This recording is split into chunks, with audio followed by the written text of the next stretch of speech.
ایسا یہ آغاز ہے، یہ آغاز ہے. ہم امید کرتے ہیں کہ انشاءاللہ اردو صحافت میں وہ دور لوٹے گا، وہ دور لوٹے گا جب ہمارا کردار سیکولر تھا، ہمارے قاری سبھی طبقات سے تعلق رکھتے تھے. تو اب میں زیادہ کچھ بات کیے بغیر چاہوں گا آغاز کروں سوالات کا، اور سوالات براہ کرم ترتیب سے کریں. اس کے بعد پھر صدارتی کلمات بھی کہنے ہیں، تو آپ اپنا تعارف پہلے پیش کر دیں گے، آپ کون صاحب ہیں اور سوال آپ کا کن سے ہے. چونکہ یہاں پر کافی بڑا پینل ہے، سبھی لوگوں نے اپنی اپنی بات پیش کی. آپ اپنا تعارف پیش کیجئے اور مختصر سا سوال کیجئے. تو میں چاہوں گا پہلے مسعود علی خان صاحب جو ہے سو پہلا سوال کریں. میرا تعلق صرف سے ہے. میرے سوالات 3 ہیں. ہم 2 دن سے مولانا آزاد کی تقاریب منا رہے ہیں. میں وہاں کیا رجحانات ہوتے؟ دوسرا سوال کہ اردو جرنلزم صحافت ایک اصلاحی تحریک لے کے اٹھا ہے، دو بدو پروگرام ہے. میں کہتا ہوں کہ آج سے 3 سال پہلے جو اشتہارات آتے ہیں رشتے کے، اس میں ایک اشتہار آیا تھا کہ کالی سولی لڑکی کے ماں باپ رجوع ہونے کی زحمت نہ کریں. یہ ایک سماج کے لیے کتنا بڑا، یعنی آپ اشتہار پیسے کے لیے جو ہے نا 400 روپے کے لیے پورے معاشرے پر اس بچی کی جو ہے نا اس ماں باپ کے غرور کو چھاپ رہے ہیں.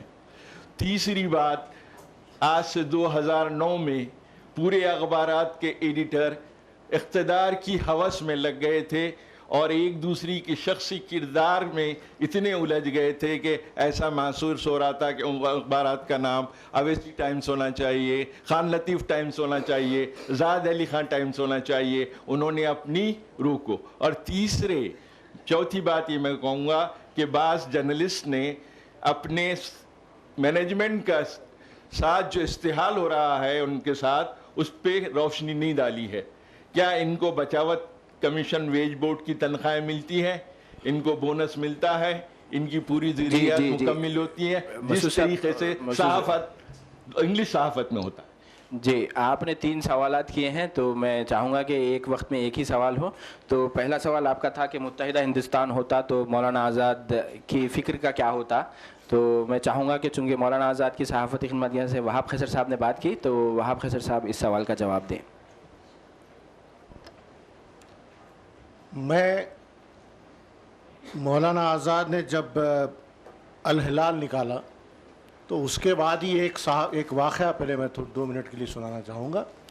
ایک صاحب حیثیت نے انہیں کچھ رقم بھیجی اور یہ خواہش کی کہ وہ، چونکہ وہ خود چاہتے تھے اس قسم کا کوئی اخبار نکالیں، لیکن الہلال کو دیکھنے کے بعد ان کو احساس ہوا کہ ان کی خواہش کی تکمیل ہوئی ہے، اور اس لیے وہ جو ہے ہر ماہ اس وقت تک یہ رقم بھیجتے رہیں گے جب تک کہ الہلال خود مکتفی نہ ہو جائے.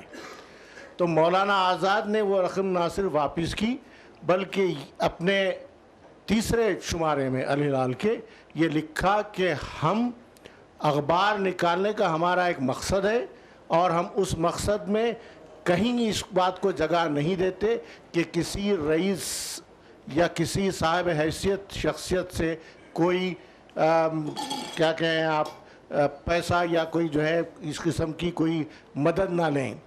تو مولانا آزاد کا مد نظر صرف یہی تھا کہ اخبار خود کے یعنی غیر جانبدار رہتے ہوئے نکالے.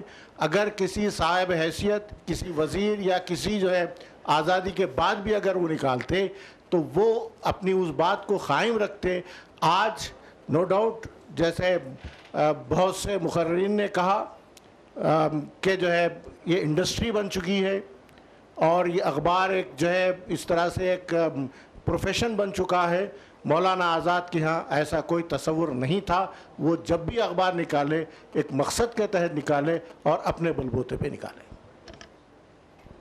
جی، ضرورت رشتہ کے حوالے سے آپ کا سوال تھا، تو اس حوالے سے اگر کوئی پینل میں جو ہے جواب دیں. ریاض صاحب. جواب دینے سے پہلے میں تو ایک وضاحت کرنا چاہوں گا کہ فاضل حسین پرویز صاحب نے جس ابو ایمل کا ذکر کیا ہے وہ میں نہیں ہوں. ابو ایمل ایک راز ہے. جی، بہرحال کہ پیام رشتے کے جو بات کیے ہیں کہ اس طرح کے کئی واقعات یا ایسے اشتہارات شائع ہوئے ہیں, ہو چکے بھی ہیں کئی مرتبہ, یہاں تک کہ مسالک کے بارے میں بھی ہو چکے ہیں. لیکن اب ایسی پالیسی بنائی گئی ہے کہ اس طرح کے اشتہارات کو روک دیا جائے. تو باضابطہ چھان بین کر کے لیا جا رہا ہے. اشتہار جتنے بھی لیے جا رہے ہیں اچھی طرح اس کی چھان بین کی جا رہی ہے, اسی کے بعد اشتہارات قبول کیے جا رہے ہیں. انشاءاللہ میں سمجھتا ہوں کہ ایسی شکایتیں اب وصول نہیں ہو رہی. سروری صاحب جی, ایک اشتہارات کے حوالے سے میں ایک چیز جو عرض کروں, اردو اخبارات کا جو مؤثر رول ہے کہ حیدرآبادی ایک فیملی کینیڈا مائیگریٹ کر گئی تھی, وہ اپنی بچی کی شادی کے لیے حیدرآباد آتے ہیں, تو اردو اخبارات کو انہوں نے قابل اعتنا نہیں جانا. کرونیکل میں انہوں نے اشتہار دیا کہ بھئی ہماری لڑکی کینیڈین امیگرینٹ ہے, ایک ضرورت انجینئر لڑکا چاہیے. تو بڑا دلچسپ وہ ہے کہ بھئی اردو صحافت مسلم کمیونٹی کی ترجمان بن چکی ہے, تو انہیں کافی دن بھر میں جو سے رشتے آتے ہیں کہ آپ جو پوچھ رہے ہیں لڑکا اچھا خبرو ہے, نوجوان ہے, انجینئر ہے, سب کچھ ہے, لیکن مسلمان نہیں ہے, کیا یہ چلے گا؟ تو تب ان کو احساس ہوا اور بولے کہ نہیں کہ بھئی یہ جو ضرورت کا اشتہار ہے تو ہم تو مسلمان لڑکے کی تلاش میں ہیں. تو تب وہ اردو اخبارات سے رجوع ہوئے. تو ضمناً یہ بات عرض کر رہا تھا. اگلا سوال ڈاکٹر قیوم صاحب کرنا چاہتے ہیں. میں ڈاکٹر عبدالقیوم بات کر رہا ہوں. میرا تعلق department of political science and public administration سے ہے. میں ایوب علی خان صاحب کی بہت سی باتوں سے اتفاق کرتا ہوں, اور بہت سی باتیں جو میں نے لکھ کر لائی تھیں وہ ان میں سے سبھی باتیں انہوں نے بتائی ہیں, اور وہ بہت ہی صحیح باتیں ہیں. لیکن میں نے ان کے علاوہ جن دوسرے مقررین کو سنا ہے ان سب میں ایک بات جو مجھے دکھائی نہیں تھی وہ یہ ہے کہ اردو اخبارات میں جو پروفیشنلزم کی کمی ہے اس کی طرف بہت زیادہ توجہ دینے کی ہم کو ضرورت ہے. اردو اخبارات کے جو رپورٹرز ہیں, میں رپورٹرز کی ہی حد تک محدود نہیں رکھوں گا, جو اضلاع میں کام کرتے ہیں وہ صرف یا تو 10ویں پاس یا گریجویٹ سے بڑھ کر نہیں ہوتے ہیں, اور ان کے پاس کوئی پروفیشنل ڈگری نہیں ہوتی ہے, اور نہ ہی تو کوئی اخبار ان کو کوئی پروفیشنل صلاحیت یا تربیت دینے کا کوئی انتظام کرتا ہے اپنے پاس رکھنے کے بعد. اس سے ہٹ کر دوسری بات یہ ہے کہ جتنے اردو اخبارات میں جتنے لوگ نامور صحافی جانے جاتے ہیں ان کے پاس, ان میں سے اکثر کے پاس کوئی پروفیشنل کوالیفیکیشن یا ڈگری نہیں ہے. یہ صرف جیسنا اپنے تجربے کی بنیاد پر صحافت چلا رہے ہیں, اور اردو اخبارات میں جو کچھ خامیات پائے جاتے ہیں وہ اسی وجہ سے ہیں. اور اردو اخبارات کا جو دوسرا ایک پہلو ہے وہ یہ ہے کہ وہ کمپٹیشن, ایک اردو اخبار دوسرے اخبار سے کمپٹیشن کرنا تو جانتا ہے, لیکن نیشنل یا انٹرنیشنل لیول پر جو دوسرے اخبارات ہیں جیسے تیلگو اخبارات کا جو معیار ہمارے پاس ہے ہم اس کو نہیں دیکھتے ہیں.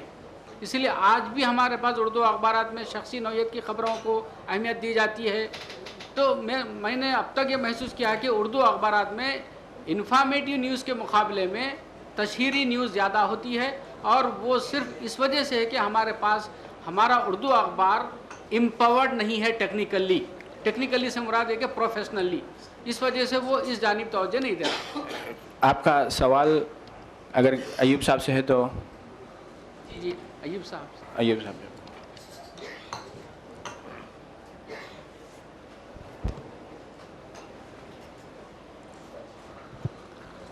سوال یہ ہے کہ کیا پروفیشنلزم ہمارے پاس اردو اخبارات میں ہے یا نہیں ہے.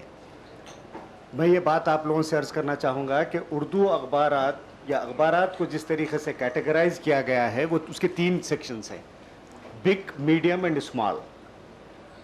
ہمارے اردو اخبارات جو ہیں وہ میڈیم کیٹیگری میں آتے ہیں, مگر بیہیو کرتے ہیں اسمال نیوز پیپرز کی طرح, جس کی وجہ سے ان کے اپنے امپلائمنٹ کے جو طور طریقے ہیں وہ تھوڑا سا مختلف ہیں. اب مگر یہ بات صرف اردو اخبارات تک محدود نہیں ہے. 2 باتیں انور صاحب. ایک تو یہ کہ اردو اخبارات میں پروفیشنلی کوالیفائڈ جرنلسٹ کا مسلسل اضافہ ہو رہا ہے. اب آپ لوگوں سے بات کریں تو عموماً لڑکے گریجویٹس ہیں, پوسٹ گریجویٹس ہیں, اور ماس کمیونیکیشن میں یا تو ڈپلوما یا ڈگری رکھتے ہیں. یہ ایک بڑی خوش آئند بات ہے, بڑی اچھی بات ہے. مگر اس کے ساتھ ساتھ وہ صحافیوں کی تعداد بھی ہے ہمارے پاس میں جو آن جاب ٹریننگ لیے ہیں, اور یہ کوئی قباحت کی بات نہیں ہے, اس میں کوئی بری بات نہیں ہے کہ آپ کے پاس میں نیسیسری اسکلز ہیں, کمیونیکیشن کے, لکھنے کے اسکلز ہیں, آپ صحافی بن سکتے ہیں. تیسری بات جو میں یہ عرض کرنا چاہوں گا آپ سے کہ اضلاع کے رپورٹرز جو ہیں وہ شکایت صرف اردو اخبارات تک محدود نہیں ہیں. تیلگو اخبارات کی حالت ہم سے زیادہ بری ہے, وہ تو ریکیٹیئرز بنے ہوئے ہیں, پیسے کما رہے ہیں. انگریزی اخبارات میں چونکہ اسٹرنگر کا ایک تصور نہیں ہے تو انگریزی اخبارات اس سے کچھ حد تک بچے ہوئے ہیں اس وبا سے. مگر the points which you have raised are also applicable to the newspapers of other languages. Thank you. اور اگلا سوال پوچھیں اس سے پہلے میں تھوڑا سا کا بتا دوں, اسی قیوم صاحب نے جو نقطہ اٹھایا تھا کہ اردو اخبارات یا میڈیا میں کام کرنے والے سبھی لوگ BCJ ہیں, اور اس BCJ کا جو ایکسپلینیشن ہے یا فل فارم ہے وہ یہ ہوگا بائی چانس جرنلسٹ. چونکہ اردو اخبارات کے مالکان اور ایڈیٹران نے اپنے ہاں جو پروفیشن ہے یا ان کے پاس جو پیکیجز دیے جاتے ہیں اتنا اٹریکٹیو نہیں بنایا کہ کوئی بھی طالب علم اس کے لیے ایم نہیں کرتا. شکر ہے کہ ETV جب سے آیا ہے بہت صورتحال تبدیل ہوئی ہے کہ ETV کے ہاں کم از کم 8,000 روپے ٹرینی کے طور پر دیے جاتے ہیں. اردو اخبار میں اگر ٹرینی کے طور پر کوئی آنا چاہتا ہے تو 2,200 روپے. تو وہاں پر آپ کو کہاں سے اچھا ٹیلنٹ ملے گا؟ تو شاید یہی مسئلہ ہے. اور جو سبھی BCJ ہیں تو بائی چانس جرنلسٹ ہیں سب, چونکہ اتفاقی طور پہ تلاش روزگار میں آ پہنچے اور قابلیت یہی تھی کہ اردو آتی یا پھر ترجمہ آتا ان کو. جی اگلا سوال. جی سر, میں Abdul Qadir Siddiqui department of mass communication کا اسٹوڈنٹ ہوں. میرا سوال ریاض احمد صاحب سے ہے, منصف سے. آپ نے کہا کہ مولانا آزاد کے زمانے میں جو صحافت کا جو مقاصد تھے وہ مقاصد اب بھی وہی ہیں, جو فکر اس وقت تھا وہ فکر اب بھی ہے, اور جو ان کا رجحان تھا وہ رجحان اب بھی چل رہا ہے. لیکن میں اختلاف کرتا ہوں آپ کے اس بات سے کہ آزاد نے لسان الصدق میں یہ لکھا تھا کہ ہمیں اردو میڈیا کو, اردو صحافت کو اور انجمن اردو کو اور اردو پبلشر کو چاہیے کہ وہ پبلک کے مذاق کے پہ نہ لکھے بلکہ صحت مند رجحان کو فروغ دے, اور ایسی کتابیں لکھے, ایسی باتیں لکھے جو قوم کے لیے فائدہ مند ہو اور کمیونٹی کے لیے فائدہ مند ہو, نہ کہ ان کو ورغلائے اور ان جذبات سے کھیلے. میں دیکھتا ہوں کہ اردو اخبار میں بالخصوص آپ کے اخبار میں ایسی سرخیاں بہت لگتی ہیں جو زرد صحافت کو فروغ دیتی ہے. مثلاً میں اس کا جیسے سوال آپ کا سوال آپ مختصر کیجئے, سوال ڈائریکٹ پوچھ لیجیے. نیل آرمسٹرانگ کا اسلامی قبول یا پھر سنیتا ولیمز کا اسلامی قبول, بعد میں اس کی تردید ہوتی ہے, یا پھر صدام نے جنگ آپ کا سوال ریاض صاحب سمجھ گئے, تو میں چاہوں گا کہ ریاض احمد صاحب جو ہے سو اس سوال کا جواب دیں.